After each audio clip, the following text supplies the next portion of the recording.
વિરમગામના ગોલવાડી દરવાજા પાસે ભીષણ આગ લાગવાની ઘટના ઘટી, જેમાં બંધ કેબિનમાં સિલિન્ડર બ્લાસ્ટથી આગ ભભૂકી ઉઠી હતી। એક કેબિન અને 2 લારી આગમાં ભસ્મીભૂત થઈ ગઈ છે, તો ફાયર બ્રિગેડે ભારે જહેમત બાદ આગ બુઝાવી હતી। આગનું કારણ હજુ પણ અકબંધ, કોઈ જાનહાનિ થઈ નથી। તો વિરમગામ જે અમદાવાદ ગ્રામ્ય વિસ્તારમાં આવે છે, ત્યાં ગોલવાડી દરવાજા પાસે બ્લાસ્ટ બાદ ભીષણ આગની ઘટના ઘટી હતી। મોડી રાત્રિએ અફરાતફરીનો માહોલ।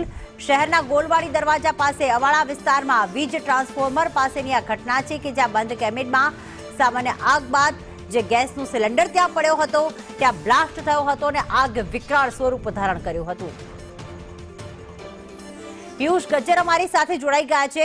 પિયુષ, હાલમાં આગની શું પરિસ્થિતિ છે ને જ્યારે આગ લાગી ત્યારે અંદર કોઈ હાજર હતું કે નહીં, શું વિગતો સામે આવી?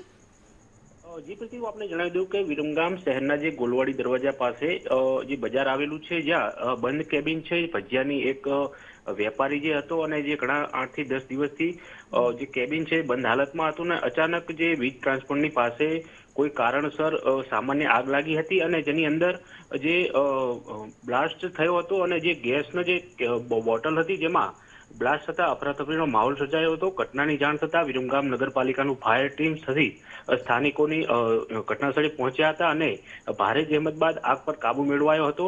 જો કે આગનું કારણ ચોક્કસ જાણી શકાયું નથી, પરંતુ કોઈ જાનહાનિના પણ સમાચાર નથી। જી પ્રીતિ। બિલકુલ, આભાર પિયુષ તમામ વિગતો માટે।